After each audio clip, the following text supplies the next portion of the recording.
Assalamu alaikum, dear students of class 9th. I am Mohammad Naeem Kasi, your English teacher. Dear students, I welcome all of you to online classes. As this is our first day and we are going to begin our first unit, Hazrat Abu Bakr Siddiq Raziyallahu Ta'ala Anhu. Before we start reading and translation, it would be better to have an overview of the chapter. اور یہ over view یا جو خلاصہ ہے یہ میں اردو میں آپ کو بتانا چاہوں گا تاکہ آپ کے لیے سمجھنے میں آسانی ہو.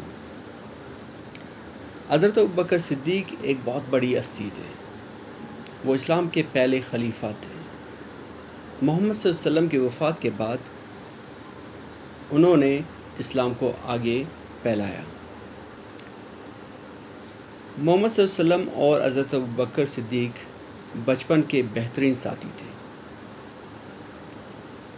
اور یہی دوستی آخری دم تک جاری رہی. حضرت ابوبکر صدیق کے بہت سارے کارنامے، بہت سارے خدمات اسلام کے لیے ہیں. انہوں نے محمد صلی اللہ علیہ وسلم کو کبھی اکیلا نہیں چھوڑا.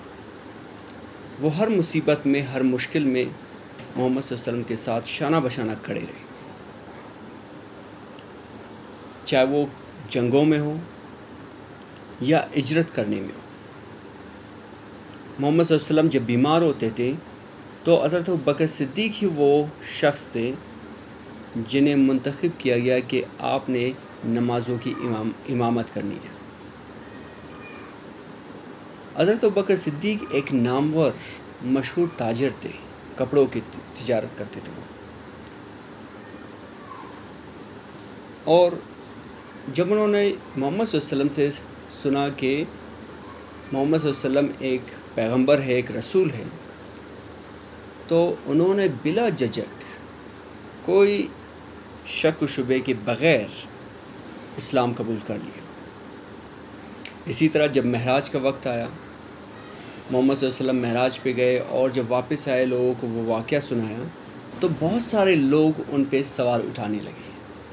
لیکن جب یہی بات حضرت ابوبکر صدیق کے پاس پہنچی تو انہوں نے بغیر محمد صلی اللہ علیہ وسلم کو سنے صرف یہ کہا کہ اگر محمد صلی اللہ علیہ وسلم یہ کہتے ہیں تو یہ سچ ہے. اور اسی پہ محمد صلی اللہ علیہ وسلم نے ان کو لقب دیا الصدیق کا. الصدیق کا مطلب ہے سچا. تبوک کا واقعہ، تبوک کی مہم کے لیے چندہ یا پیسہ یا مال چاہیے تھا، تو حضرت ابوبکر صدیق ہی ایک شخص جو اپنے گھر کا سارا سامان اٹھا کے محمد صلی اللہ علیہ وسلم کی خدمت میں انہوں نے پیش کیا. تو اس پہ حضرت عمر نے کہا کہ ابوبکر صدیق سے کوئی بھی بندہ آگے نہیں جا سکتا اسلام کے خاطر، کہ حضرت ابوبکر صدیق کے جو جذبہ ہے، جو محبت ہے اسلام کے لیے، محمد صلی اللہ علیہ وسلم کے لیے، اللہ کے لیے، ان سے کوئی نہیں جیت سکتا. تو یہ ایک بہت بڑی بات ہے. اور محمد صلی اللہ علیہ وسلم کی وفات کے بعد وہ خلیفہ بنے، تب بھی ان میں کوئی غرور، تکبر، کوئی ایسی بات نہیں تھی. اور 634 میں وہ وفات پا گئے. تو اب ہم یونٹ کی طرف آتے ہیں. ریڈنگ کریں گے اور اس کے بعد ٹرانسلیشن کرتے رہیں گے. حضرت ابوبکر صدیق رضی اللہ تعالیٰ عنہ was born in 573 AD in مکہ. حضرت ابوبکر صدیق 573 عیسوی میں مکہ میں پیدا ہوئے. His real name was عبداللہ. ان کا اصل نام عبداللہ تھا. اب یہ جو عبداللہ یہاں پہ استعمال ہوا ہے، اس سے پہلے عبد الکعبہ تھا ان کا نام. عبد الکعبہ کا مطلب کعبہ کا غلام. لیکن جب انہوں نے اسلام قبول کیا تو محمد صلی اللہ علیہ وسلم نے ان کا نام عبد الکعبہ سے عبداللہ کر دیا. Abu Bakr was his patronymic name.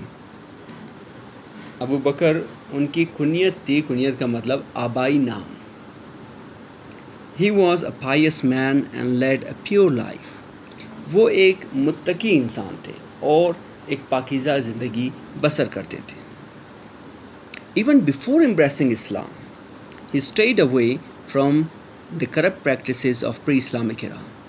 حتیٰ کہ اسلام قبول کرنے سے پہلے بھی وہ اسلام سے پہلے کے جو برے اعمال تھے، برائیاں تھیں، ان سے وہ دور رہتے تھے. مطلب وہ شروع سے اسی طرح تھے. He was respected due to his courteous and pious character. ان کی خوش اخلاقی اور پاکیزہ کردار کی وجہ سے ان کی عزت کی جاتی تھی. He became a very close companion of the Holy Prophet Muhammad peace upon him because of his sound character and virtue. وہ اپنے اچھے کردار اور تقوی کی بنا پہ حضرت محمد صلی اللہ علیہ وسلم کے بہت قریبی ساتھی بن گئے. When the Holy Prophet Muhammad peace upon him received the first revelation, he narrated the whole experience to Hazrat Abu Bakr Siddiq رضی اللہ تعالیٰ عنہ. جب حضرت محمد صلی اللہ علیہ وسلم پر پہلی وحی نازل ہوئی تو آپ صلی اللہ علیہ وسلم نے حضرت ابو بکر صدیق کو تمام واقعہ بتایا. حضرت ابو بکر صدیق رضی اللہ تعالیٰ عنہ responded positively and embraced Islam. حضرت ابو بکر صدیق نے مثبت جواب دیا اور اسلام قبول کر لیا. اس میں کوئی سوال نہیں اٹھایا کہ میں اپنا مذہب کیوں چھوڑوں یا میں نہیں چھوڑ سکتا، میرے والد تو بت پرستی کرتے ہیں تو میں کیسے بت پرستی ترک کر دوں یا آپ کو سچا مانوں. ایسی کوئی بات، ایسا کوئی سوال انہوں نے نہیں اٹھایا. He was the first free male adult to embrace Islam. وہ اسلام قبول کرنے والے پہلے آزاد بالغ مرد تھے. پہلے مرد جنہوں نے اسلام قبول کیا وہ حضرت ابو بکر صدیق تھے. بچوں میں حضرت علی، عورتوں میں حضرت خدیجہ اور مردوں میں حضرت ابو بکر صدیق. His sincerity and devotion to Hazrat Muhammad peace upon him was the main drive behind the decision. حضرت محمد صلی اللہ علیہ وسلم کے ساتھ آپ کا خلوص اور عقیدت اس فیصلے کا اہم محرک تھا. یہی وجہ تھی کہ آپ ان کے زیادہ قریب گئے. ان کی ایمانداری، ان کی سچائی پہ کبھی سوال نہیں اٹھایا آپ نے، اور یہی وجہ تھی کہ وہ ہمیشہ ساتھ ہی رہے. ڈیئر اسٹوڈنٹس، یہاں تک آج اگلا جو ویڈیو ہوگی ہماری، ان میں ہم آگے اسے لے کر چلیں گے. So thank you very much. Take care.